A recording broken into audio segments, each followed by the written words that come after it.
ആഗോളതാപനത്തിന്റെ ഫലമായിട്ടുണ്ടാകുന്ന ഒരു സിഗ്നലാണ് കഴിഞ്ഞ 1850-കൾക്ക് ശേഷം, അതായത് വ്യാവസായിക വിപ്ലവത്തിന് ശേഷം 1850-കൾക്ക് ശേഷം ആഗോള താപനിലയിൽ ഏറ്റവും ചൂട് കൂടിയ 11 വർഷങ്ങളും സംഭവിച്ചിരിക്കുന്നത് കഴിഞ്ഞ 15 വർഷത്തിനുള്ളിലാണ്. അതിൽ തന്നെ ഏറ്റവും ചൂട് കൂടിയ വർഷം എന്ന് പറയുന്നത് 2024ആയിരുന്നു. 2025 മൂന്നാമത്തെ ചൂട് കൂടിയ മൂന്നാമത്തെയോ നാലാമത്തെയോ വർഷമായിട്ടാണ് കടന്നു പോകുന്നത്. അപ്പം തീർച്ചയായിട്ടും ഇതൊരു ഗ്ലോബലി, അതായത് ലോകം മുഴുവൻ വിറ്റ്നസ് ചെയ്യുന്ന ഒരു ആഗോള താപനത്തിന്റെ പ്രതിഫലനമാണ് ഓരോ വർഷവും ഈ ചൂട് കൂടുന്നത്.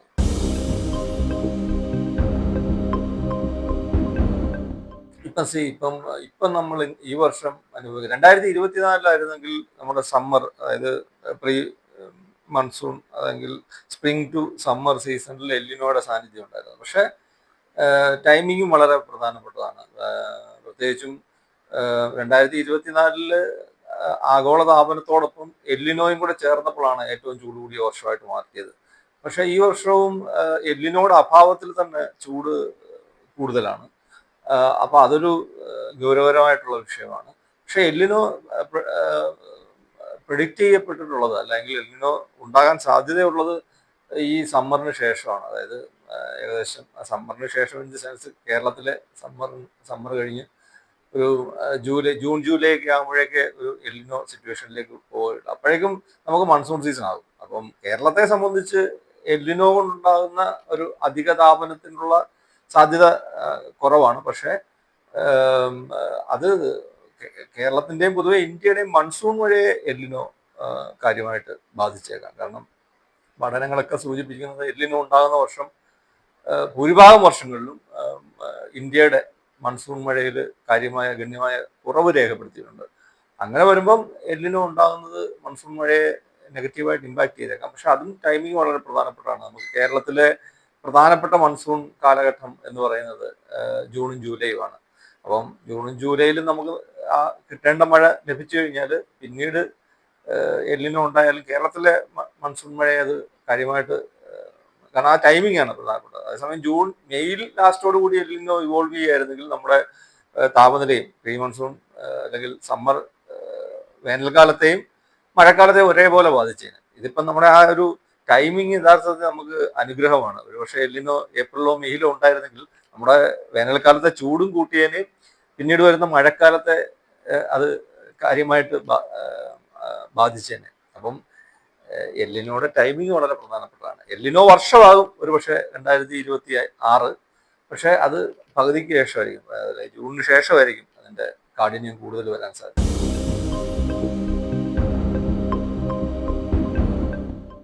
ഹീറ്റ് വേവ് എന്ന് പറയുന്നത് എല്ലിനോ ഉണ്ടാകണമെന്നില്ല. എല്ലിനോ ഇല്ലാത്ത വർഷങ്ങളും, എല്ലിനോ വരുന്നത് ഒരു 4 to 5 ഇയർ ഇന്റർവെല്ലിലാണ്. 2016 ഏറ്റവും സ്ട്രോങ്ങസ്റ്റ് ആയിട്ടുള്ള ഒരു എല്ലിനോ ആയിരുന്നു. അതിനുശേഷം 21 ഒരു ചെറിയ അത്ര സ്ട്രോങ് അല്ലെങ്കിലും 21, 22 ഒരു ചെറിയ. അതിനുശേഷം ഇപ്പം നമ്മൾ 4 വർഷം കഴിഞ്ഞിട്ടാണ് 26 ഒരു എല്ലിനോ. അപ്പം പക്ഷെ നമ്മൾ എല്ലാ വർഷവും ഈ ഹീറ്റ് വേവ്സ് നമ്മൾ അനുഭവിച്ചുകൊണ്ടിരിക്കുക. അപ്പൊ ഹീറ്റ് വേവ്സ് ഉണ്ടാകുന്നത് എല്ലിനോ വരണമെന്നില്ല. പക്ഷെ എല്ലിനോ ഉണ്ടെങ്കിൽ ഈ ഹീറ്റ് വേവ്സിന്റെ ഇമ്പാക്ട് കൂട്ടും എന്നുള്ളതാണ്.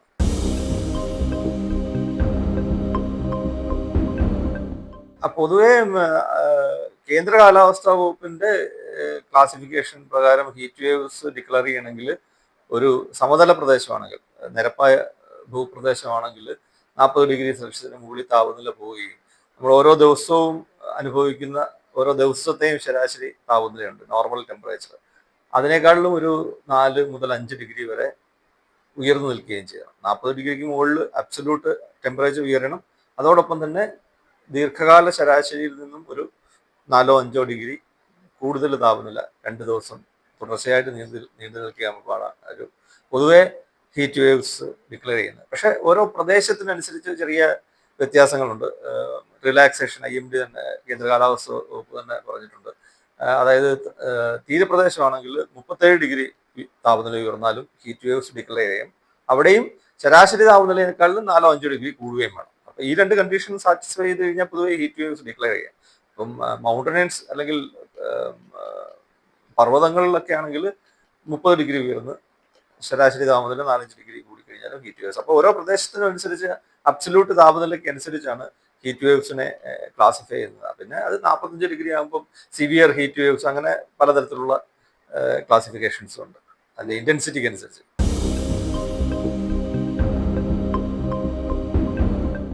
ഹീറ്റ് വേവ്സ് പ്രഖ്യാപിക്കണമെങ്കിൽ ഇത്തരം കുറെ ക്ലാസിഫിക്കേഷൻസ് അല്ലെങ്കിൽ ഒബ്ജക്റ്റീവ് ആയിട്ടുള്ള കുറച്ച് ഡെഫിനിഷൻസ് അല്ലെങ്കിൽ ത്രെഷോൾഡ്സ് ക്രോസ് ചെയ്താലേ ഹീറ്റ് വേവ്സ് ഡിക്ലെയർ ചെയ്യത്തുള്ളൂ. പക്ഷേ ഹീറ്റ് വേവ്സ് ഉണ്ടാകണമെന്നില്ല നമ്മുടെ മനുഷ്യർക്ക് ഇത്തരം വലിയ ഹീറ്റ് സ്ട്രെസ് ഒക്കെ ഫീൽ ചെയ്യണമെങ്കിൽ. കാരണം അതിന്റെ പ്രധാനപ്പെട്ട കാരണം എന്ന് പറഞ്ഞു കഴിഞ്ഞാൽ നമ്മൾ ഒരു പ്രദേശത്ത് അളക്കുന്ന അബ്സല്യൂട്ട് താപനില ബേസ് ചെയ്ത് മാത്രമാണ് നമ്മൾ ഹീറ്റ് വേവ്സ് ഡിക്ലെയർ ചെയ്യുന്നത്. അത് ഒരു ഐഡിയൽ സിറ്റുവേഷനിൽ ഒരു ഈ ഷെയ്ഡിൽ, അതായത് താപനില അളക്കുന്നതിന് കുറെ പ്രൊസീജിയേഴ്സ് ഒക്കെ ഉണ്ട്. അതായത് ഒരു ആ തെർമോമീറ്റർ ഡയറക്റ്റ് ആയിട്ട് സൺലൈറ്റ് അടിക്കരുത്, പിന്നീട് റിഫ്ലക്റ്റഡ് റേഡിയേഷൻ അടിക്കരുത്, ലോങ് വേവ് റേഡിയേഷൻ്റെ ഇതുണ്ടാകരുത്, വലിയ തോതിലുള്ള കാറ്റ്, ഫ്രീ എയർ സർക്കുലേഷൻ വേണം, പക്ഷെ കാറ്റ് കൊണ്ടുള്ള ഒരു വലിയ കൂളിംഗ് ഉണ്ടാകരുത്. അപ്പൊ അതുകൊണ്ട് ഈ കണ്ടീഷനൊക്കെ ഉണ്ടാകാൻ വേണ്ടിയിട്ടാണ് ഒരു വലിയ തടിക്കൂടിനകത്തിലാണ് ഈ ഒരു സ്റ്റീവൻസൺ സ്ക്രീൻ എന്ന് പറയും, ഒരു തടിയുടെ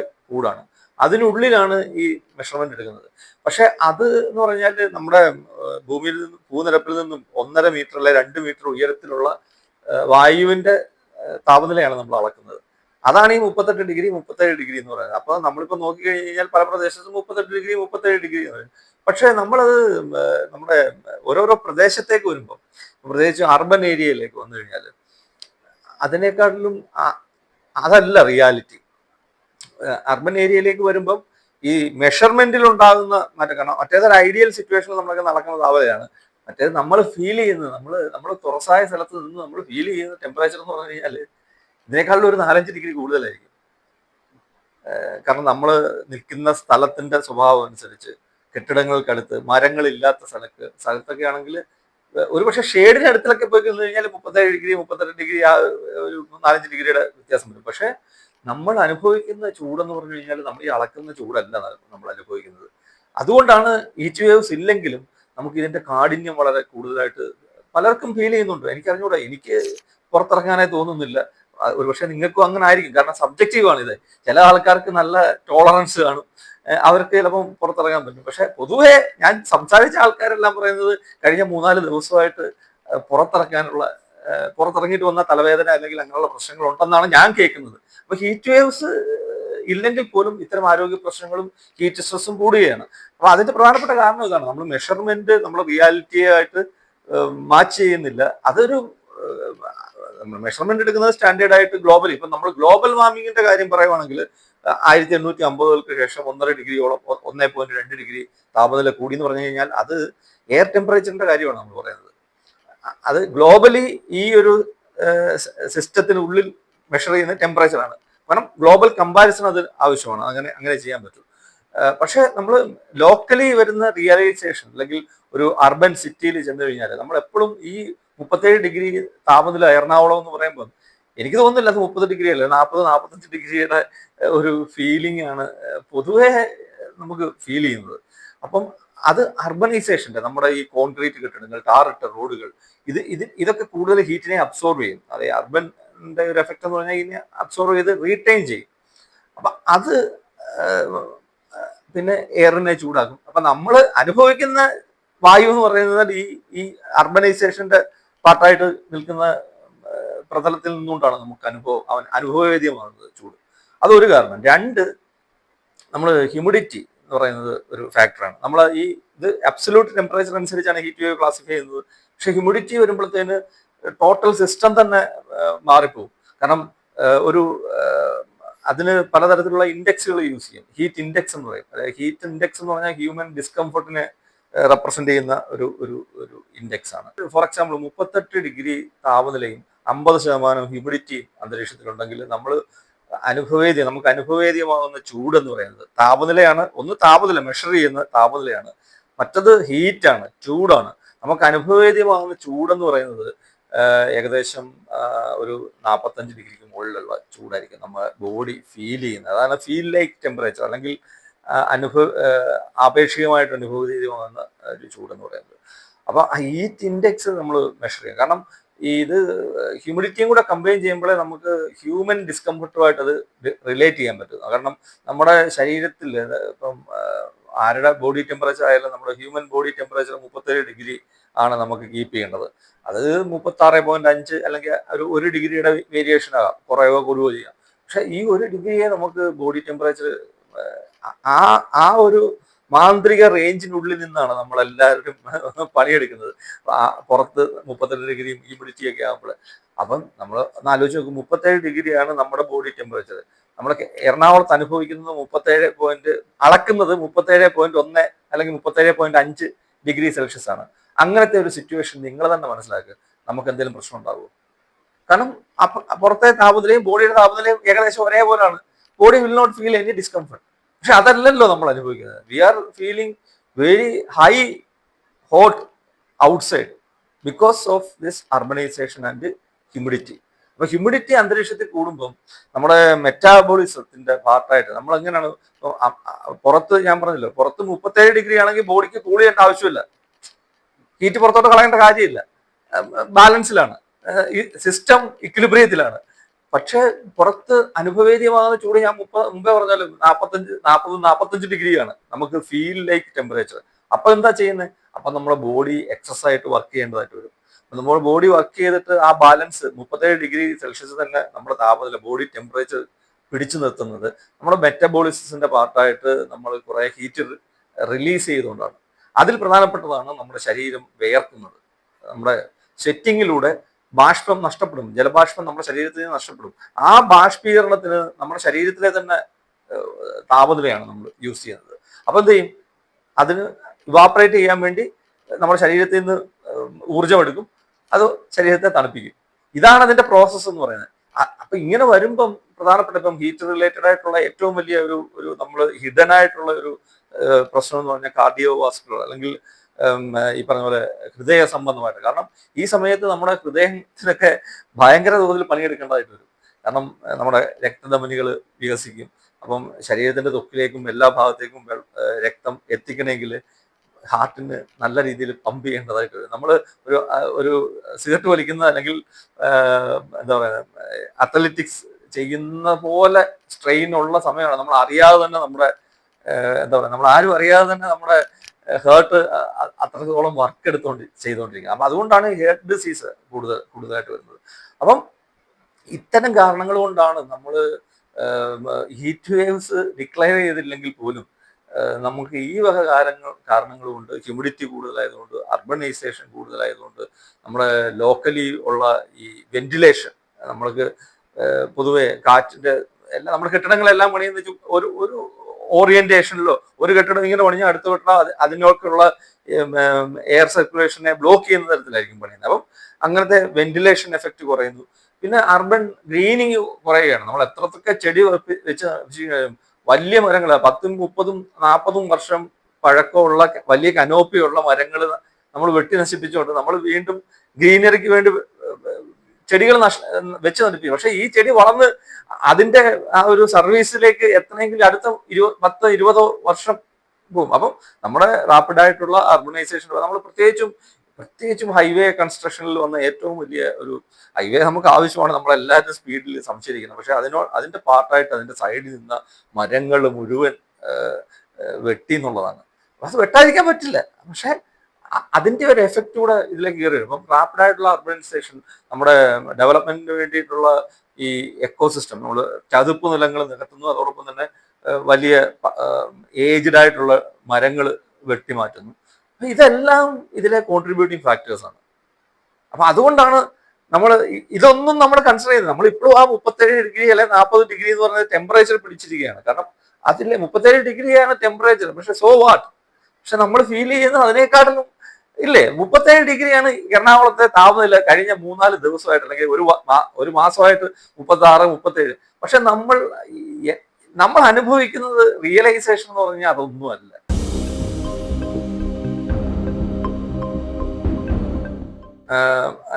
ഇതിൻ്റെ കൂടെ തന്നെ മറ്റൊരു പ്രശ്നം കൂടെ വരുന്നത് ഈ സമയത്താണ് നമ്മുടെ സൂര്യന്റെ വെർട്ടിക്കലായിട്ടുള്ള ലംബമായ കിരണങ്ങൾ കേരളത്തിലേക്ക് എത്തുന്ന ഒരു മാർച്ച് 10 മുതൽ ഏപ്രിൽ ലാസ്റ്റ് വരെയാണ്. അപ്പൊ ആ സമയത്ത് അൾട്രാവയലറ്റ് ഇൻഡെക്സും കൂടിയിരിക്കും. അപ്പൊ ഇതുപോലെ തന്നെ താപനിലയുടെ പ്രശ്നം, ഹ്യൂമിഡിറ്റിയുടെ പ്രശ്നം, അർബനൈസേഷൻ കൊണ്ടുണ്ടാകുന്ന അത്, കാരണം ഇത് ക്യുമുലേറ്റീവ് ആയിട്ടുള്ള, ഇപ്പം 37 ഡിഗ്രി നമ്മൾ ടെമ്പറേച്ചർ ആണെങ്കിൽ പോലും നമ്മൾ ഫീൽ ചെയ്യുന്ന അതിനേക്കാളും കൂടാനുള്ള കാരണങ്ങളാണ്. ഒന്ന്, അർബനൈസേഷനിൽ ഉണ്ടാകുന്ന ഒരു അർബൻ ഹീറ്റ് ഐലൻഡ് എഫക്റ്റ്, നഗര താപത്തുരുത്തുമായിട്ട് ബന്ധപ്പെട്ടുള്ള ഒരു എഫക്റ്റ്, ഹ്യൂമിഡിറ്റി കോൺട്രിബ്യൂട്ട് ചെയ്യുന്നതുകൊണ്ടുള്ള പ്രശ്നങ്ങൾ, അതായത് മറ്റേ ഹീറ്റ് ഇൻഡെക്സ് കൂടുന്നു, അല്ലെങ്കിൽ അനുഭവവേദ്യമാകുന്ന ചൂട് കൂടുന്നു. പിന്നീടുള്ളതാണ് വെന്റിലേഷൻ എഫക്റ്റ് കുറയുന്നു. പിന്നെ വരുന്നതാണ് ഈ അൾട്രാവയലറ്റ് ഇൻഡെക്സ് കൂടി വരുന്നത്. അപ്പൊ ഇത് മൂന്നൂടെ വരുമ്പോൾ ഇതിന്റെ മൂന്നിന്റെയും കൂടെ എഫക്റ്റ് നമ്മൾ കൺസിഡർ ചെയ്താൽ മാത്രമേ നമുക്ക് പ്രോപ്പറായിട്ടുള്ള ഒരു അഡ്വൈസറി നമുക്ക് ഓരോ കമ്മ്യൂണിറ്റീസിനും കൊടുക്കാൻ പറ്റും. കാരണം ഹീറ്റ് റിലേറ്റഡ് ഇതെന്ന് പറഞ്ഞു കഴിഞ്ഞാൽ ഓരോ ആൾക്കാരെയും പലതരത്തിലാണ് ബാധിക്കുന്നത്. അതായത് ഗ്ലോബലി നമ്മൾ എടുത്തു കഴിഞ്ഞാൽ കാലാവസ്ഥാ വ്യതിയാനം കൊണ്ടുണ്ടാകുന്ന ഏറ്റവും വലിയ ഒരു ഡിസ്പ്രൊപ്പോർഷനേറ്റ് ആയിട്ടുള്ള ഒരു ഇമ്പാക്റ്റ് കമ്മ്യൂണിറ്റികൾ, അതായത് പണക്കാരും പാവപ്പെട്ടവരും, അല്ലെങ്കിൽ ഏജ്ഡ് ആയിട്ടുള്ള ആൾക്കാരും ഹെൽത്തി ആയിട്ടുള്ള ആൾക്കാരും, അപ്പൊ ഇങ്ങനെ സബ്ജക്റ്റീവാണിത്. അപ്പൊ ഏറ്റവും വലിയ ഹീറ്റ് റിലേറ്റഡ് അല്ലെങ്കിൽ കാലാവസ്ഥാ വ്യതിയാനത്തിന്റെ ഏറ്റവും വലിയ ഒരു അനീതി നമുക്ക് ഏറ്റവും പ്രകടമായിട്ട് നമുക്ക് കാണുന്നത് ഈ ഹീറ്റ് റിലേറ്റഡ് ആയിട്ടുള്ള ഇമ്പാക്റ്റിലാണ്. അപ്പം അതിൽ ഏറ്റവും വണ്ണറബിൾ ആയിട്ടുള്ള ഗ്രൂപ്പിനെ നമ്മൾ അഡ്രസ്സ് ചെയ്യണം.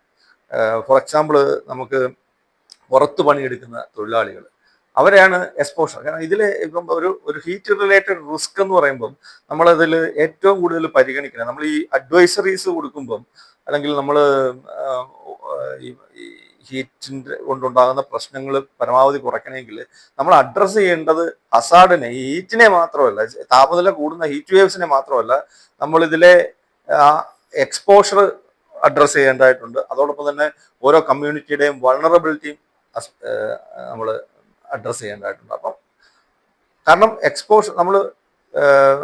എക്സ്പോഷർ ഈ ഒരു കേസിൽ എന്ന് പറഞ്ഞു കഴിഞ്ഞാൽ ഒരു സോഷ്യോ എക്കണോമിക് ഫാക്ടറാണ്. അത് പ്രത്യേകിച്ചും ഫിസിയോളജിക്കൽ നമ്മുടെ ആൾക്കാരുടെ ആരോഗ്യപരമായിട്ടുള്ള കണ്ടീഷൻസ് വളരെ പ്രധാനപ്പെട്ടതാണ്. കാരണം ഒരു ആക്സസ് ടു കൂളിംഗ് സിസ്റ്റം, നമുക്ക് എല്ലാവർക്കും AC വെച്ചിട്ട് കൂൾ ചെയ്യാനുള്ള ഫെസിലിറ്റി ഇല്ല, പ്രോപ്പർ ഹൗസിംഗ് ഇല്ല.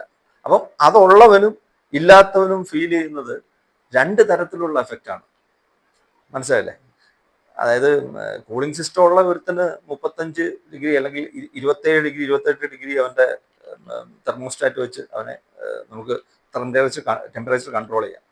ഔട്ട്സൈഡ് ഉള്ള ഒരാൾക്ക് ഈ പറഞ്ഞ ഹീറ്റാണ് ഫീൽ ചെയ്യുന്നത്. അപ്പോഴോ അവൻ ഫീൽ ചെയ്യുന്നത് 40, ഇപ്പുറത്ത് 27 ഡിഗ്രിയിൽ നമ്മൾ കൂളിംഗ് സ്പേസിൽ നിൽക്കുമ്പം മറ്റിടത്ത് 40 ഡിഗ്രിയുടെ എഫക്റ്റ് ആണ് അനുഭവിക്കുന്നത്.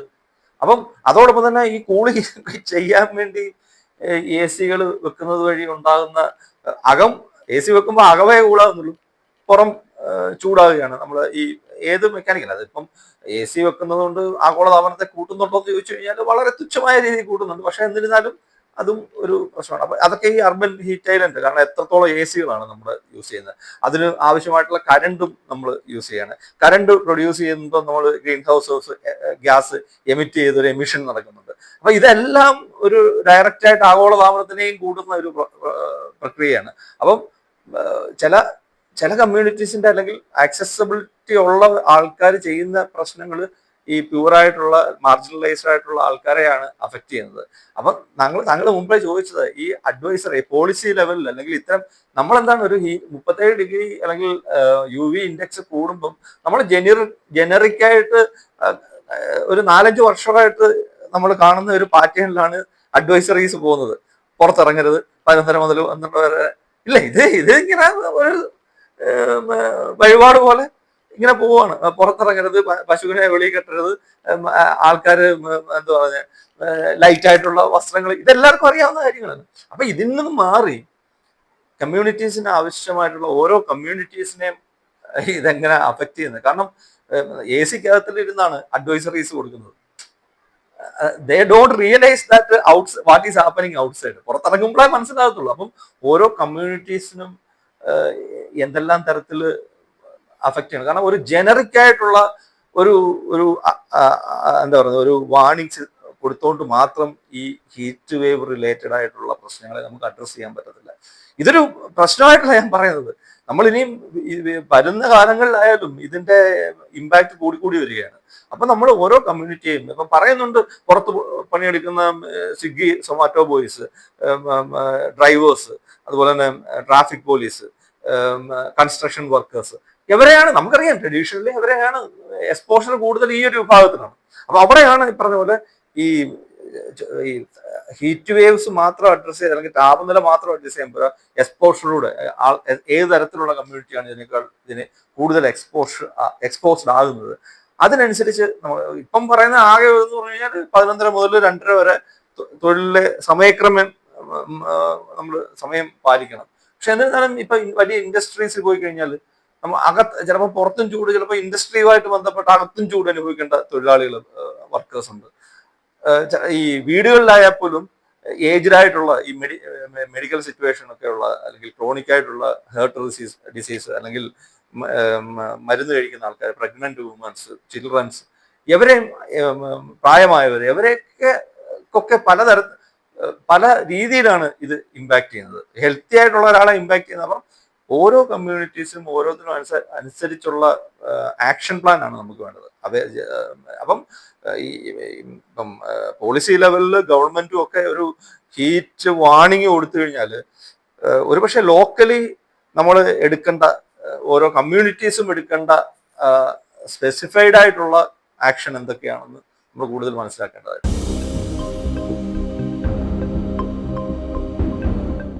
ലോകവ്യാപകമായിട്ട് പല സിറ്റീസിലും കണ്ടുവരുന്ന ഒരു കോമൺ പ്രാക്ടീസ് എന്ന് പറഞ്ഞാൽ ഹീറ്റ് ആക്ഷൻ പ്ലാൻസ്. ഇപ്പം ഫോർ എക്സാമ്പിൾ ഇന്ത്യയിൽ തന്നെ ഉണ്ട്. ഗുജറാത്തില് അഹമ്മദാബാദ് സിറ്റിയിൽ 2015 ഹീറ്റ് വേവ്സുമായിട്ട് ബന്ധപ്പെട്ട് ഏകദേശം 5000-ന് മേളിൽ ആൾക്കാർ മരിച്ചു. അപ്പൊ അങ്ങനെയാണ് 2015 ശേഷം ഒരു ഹീറ്റ് ആക്ഷൻ പ്ലാൻ സിറ്റിയിൽ കൊണ്ടുവരുന്നതും. അതൊരു ഈ പറഞ്ഞ പോലെ പോളിസി ലെവലിൽ ഓരോ കമ്മ്യൂണിറ്റീസിനെ അവയർനെസ്സും അല്ലെങ്കിൽ വാർണിങ്സും കൊടുത്ത് അവരുടെ ജീവൻ രക്ഷിക്കുന്ന തരത്തിലേക്ക്. പിന്നെ ഗ്രീനിങ്, ഈ അർബൻ ഗ്രീൻ സ്പേസ് കൂട്ടുക എന്നുള്ളത്, അത് പല രാജ്യങ്ങളിലും കണ്ടുവരുന്ന ഒരു, മെക്സിക്കോ, പല യൂറോപ്യൻ കൺട്രീസും, ഇവർക്കൊക്കെ ഇപ്പം യൂറോപ്പിലൊക്കെ ഹീറ്റ് വേവ്സിന്റെ ഇപ്പം നമ്മൾ ലോകവ്യാപകമായിട്ട് ഒരു കണക്കെടുത്തു കഴിഞ്ഞാൽ ഒരു 1/2 മില്യൺ അല്ലെങ്കിൽ ഒരു 5 ലക്ഷത്തിനടുത്ത് ആൾക്കാർ ഒരു വർഷം ഹീറ്റ് റിലേറ്റഡ് ആയിട്ടുള്ള ഹിൽനെസ് കൊണ്ട് ജീവൻ നഷ്ടപ്പെടുന്നു എന്നാണ് കണക്ക്. അപ്പൊ ലോകവ്യാപകമായിട്ട് എല്ലാ സിറ്റീസിനെയും, പ്രത്യേകിച്ച് സിറ്റീസിനെയും ബാധിക്കുന്ന ഒരു പ്രശ്നമാണ്. അതിൽ ഏറ്റവും കൂടുതൽ പ്രശ്നം ഏഷ്യയിലും അല്ലെങ്കിൽ യൂറോപ്യൻ കൺട്രീസിലുമാണ്. അപ്പൊ അതുകൊണ്ട് ഏറ്റവും കൂടുതൽ ഇത്തരം ആക്ഷൻ പ്ലാൻ കൂടുതലും നടക്കുന്നത് യൂറോപ്പിലാണ്. യൂറോപ്പിൽ അത് കൂടുതലും ഗ്രീൻ സ്പേസ് കൊണ്ടുവന്ന് അവിടെയും നമ്മൾ അഡ്രസ് ചെയ്യേണ്ടത് ഈ ഒരു അർബൻ ഡിവൈഡ് ഉണ്ടല്ലോ, ഒരു ഡിസ്പ്രൊപ്പോർഷൻ ആയിട്ടുള്ള ഒരു ഇമ്പാക്ട്, മാർജിനലൈസ്ഡ് പീപ്പിളും അല്ലെങ്കിൽ റിച്ച് ആയിട്ടുള്ള ആൾക്കാരും തമ്മിലുള്ള ഒരു ഡിഫറൻസ്, അത് നമ്മൾ അഡ്രസ് ചെയ്യാൻ ഈ ഗ്രീനറിയും, അപ്പൊ നാച്ചുറൽ ആയിട്ടുള്ള കൂളിംഗ് സിസ്റ്റം. അപ്പൊ അത് നമ്മൾ ഓരോ പ്രദേശത്തും ഇത്തരം അർബൻ ഹോട്ട്സ്പോട്ട്സുകൾ കണ്ടെത്തിക്കൊണ്ട് ആ പ്രദേശങ്ങളിൽ, ആ ഹോട്ട്സ്പോട്ട്സുകളിൽ ഗ്രീനിങ്, കൂളിംഗ് ബൈ ഗ്രീനിങ്, അല്ലെങ്കിൽ ട്രീസും ഒക്കെ അല്ലെങ്കിൽ അതുപോലത്തെ ഗ്രീൻ സിസ്റ്റം കൊണ്ടുവന്ന് നാച്ചുറൽ കൂളിംഗ് കൊണ്ടുവരിക എന്നുള്ളത്. ഇപ്പം നമ്മൾ കൊണ്ടുവരുന്ന അർബനൈസേഷന്റെ പാർട്ടായിട്ട് ഈ least access to even greenery പോലുമാണ്. പ്യുവറായിട്ടുള്ള ആൾക്കാർക്ക് 2-3 സെന്റ് സ്ഥലമായിരിക്കും, അവിടെ അവന് വലിയ വൃക്ഷങ്ങളൊന്നും വെക്കാനുള്ള ശേഷി ഒരുപക്ഷെ അർബൻ ഏരിയ പ്യുവർ തന്നെയല്ല, ഒരു 3-4 സെന്റിൽ കൂടുതൽ സ്ഥലമില്ലാത്ത ആൾക്കാർ. അപ്പൊ അവിടെ ഒക്കെ ചെയ്യേണ്ടതെന്ന് പറഞ്ഞു കഴിഞ്ഞാൽ കോമൺ പൂളിൽ ഗ്രീനിങ് സ്പേസ് ഉണ്ടാക്കുക എന്നുള്ളതാണ്. നമുക്ക് അവൈലബിൾ ആയിട്ടുള്ള സ്പേസിൽ അതോടൊപ്പം ഇത്രയും ഒരു വലിയ വൃക്ഷങ്ങളൊക്കെ പരമാവധി വെട്ടി നശിപ്പിക്കാതെ കീപ്പ് ചെയ്തുകൊണ്ട് വീണ്ടും, ഇപ്പം ഞാൻ മുമ്പേ അത് വെട്ടിയിട്ട് വീണ്ടും ഒരു ട്രീ നട്ടു കഴിഞ്ഞാൽ നമുക്ക് 20 വർഷം കൂടി എടുക്കും അതിന്റെ ബെനിഫിറ്റ് കിട്ടാൻ വേണ്ടി. അപ്പോൾ ഉള്ള ഗ്രീനറിയെ പ്രൊട്ടക്ട് ചെയ്തുകൊണ്ട് കൂടുതൽ ഗ്രീനിങ് സിസ്റ്റം കൊണ്ടുവരുന്ന ഒരു പോളിസിയാണ് ലോകവ്യാപകമായിട്ടും ഈ ഹീറ്റ് റിലേറ്റഡ് അല്ലെങ്കിൽ അർബൻ ഹീറ്റ് നമ്മൾ ഇത് ചെയ്യാൻ വേണ്ടിയിട്ട് അല്ലെങ്കിൽ ഇതിനോട് പ്രതികരിച്ചുകൊണ്ടിരിക്കുന്നത് രാജ്യങ്ങളിൽ. പക്ഷെ അത് എഫിഷ്യൻ്റ് ആണോ എന്ന് നമ്മൾ നോക്കണം. ഇപ്പം ഈ ഹീറ്റ് വേവ്സ് നടക്കുന്ന അതേ സമയത്ത് തന്നെ വെള്ളക്ഷാമവും കുടിവെള്ളക്ഷാമവും നമുക്ക് അനുഭവപ്പെടാം. അപ്പോൾ നമ്മൾ അനുഭവിക്കുന്ന മറ്റൊരു കാരണമാണ് ഹീറ്റ്, ചൂട് കൂടുന്നതോടൊപ്പം തന്നെ കുടിവെള്ളം കുറയുന്നു. അപ്പോൾ ഈ ഒരു അവസരത്തിൽ നമ്മൾ ചെടികൾക്ക് വെള്ളം നനയ്ക്കാൻ പോവുമോ കുടിക്കാൻ പോകും. അപ്പോൾ ഈ ഒരു ട്രേഡ് ഓഫും വരും, ഡ്രൗട്ട് പ്ലസ് ഹീറ്റ് വേവ്സ്. അങ്ങനെ ഒരു അവസരത്തിൽ വെള്ളക്ഷാമം ഇതിനെല്ലാം ടോട്ടൽ സിസ്റ്റത്തെ അഫക്ട് ചെയ്യും. അപ്പം നമുക്ക് ഒരു ഇൻ്റഗ്രേറ്റഡ് അർബൻ പോളിസി ആണ് ആവശ്യം. പ്രത്യേകിച്ചും അർബനും ഈവൻ റൂറൽ ഏരിയയിലും ഇത് റിയലൈസ് ചെയ്യുന്നുണ്ട്. അപ്പം നമ്മളിപ്പം പശ്ചിമഘട്ടത്തിലെ പ്രദേശങ്ങളിലേക്ക് പോയി കഴിഞ്ഞാലും നേറ്റീവായിട്ടുള്ള വലിയ വൃക്ഷങ്ങളെല്ലാം തണൽ നൽകുന്ന, ഷെയ്ഡ് നൽകുന്ന വലിയ വൃക്ഷങ്ങൾ വെട്ടിമാറ്റിക്കൊണ്ട് ചെറിയ പ്ലാന്റേഷൻ ക്രോപ്സ്, ഒരു 2 മീറ്റർ ഹൈറ്റിൽ പോകുന്ന ക്രോപ്സ് ആണ് നമ്മൾ പ്ലാന്റേഷനിൽ കൊണ്ടുവരുന്നത്. അപ്പം വലിയ വൃക്ഷങ്ങൾ നൽകിക്കൊണ്ടിരുന്നത് തണല് മാറ്റിയിട്ടാണ്. അപ്പം ഈ സാറ്റലൈറ്റ് ബേസ്ഡ് മെഷർമെന്റിൽ ലീഫ് ഏരിയ ഇൻഡെക്സും ഒക്കെ വെച്ചിട്ട് വനവിസ്തൃതി കൂടുതലാണെന്നൊക്കെ പറയുന്നുണ്ട്. പക്ഷെ യഥാർത്ഥത്തിൽ ഈ ഗ്രീനറി കൂടുന്നുണ്ടാവും ഈ പറഞ്ഞ പോലെ. പക്ഷെ വലിയ വൃക്ഷങ്ങൾ, നേറ്റീവായിട്ടുള്ള വൃക്ഷങ്ങൾ വെട്ടി നശിപ്പിച്ചിട്ടാണ് ചെറിയ. അപ്പൊ അത് നൽകുന്ന ആ ഒരു സർവീസ്, ഗ്രീനിങ്, ഒരു കനോപ്പി, വലിയ കനോപ്പി നൽകുന്ന ഒരു കൂളിംഗ് എഫക്റ്റ്, ഒരു ഷെയ്ഡ് ഒന്നും ചെറിയ ഈ കാപ്പിയോ അല്ലെങ്കിൽ ഒക്കെ വെച്ച് കഴിഞ്ഞാൽ കിട്ടുന്നില്ല. അപ്പം അർബൻ ഏരിയയിൽ മാത്രമല്ല, ഇത് നമ്മുടെ മലനാട്ടിലും ഒരു പ്രശ്നമാണ്. ലാൻഡ് യൂസിലുണ്ടാകുന്ന ആ ഒരു പ്രശ്നങ്ങളാണ്. നമുക്ക് കൂടുതലും ഇവാപ്പോ ട്രാൻസ്പിറേഷൻ കൂട്ടുന്ന ട്രീയും അതുപോലെ തന്നെ മരങ്ങളും കനോപ്പിയൊക്കെ ആയിരുന്നു കൂടുതൽ. അപ്പൊ അതെല്ലാം മാറ്റിയിട്ട് ഇവാപ്പോ ട്രാൻസ്പിറേഷൻ പരമാവധി കുറച്ച് സോയിലിൽ വെള്ളം റീറ്റെയിൻ ചെയ്യുന്ന തരത്തിലാണ്. അപ്പം നമ്മുടെ ഈ ലാൻഡ് യൂസ് പോളിസിയുടെ പാർട്ടായിട്ട് നമ്മൾ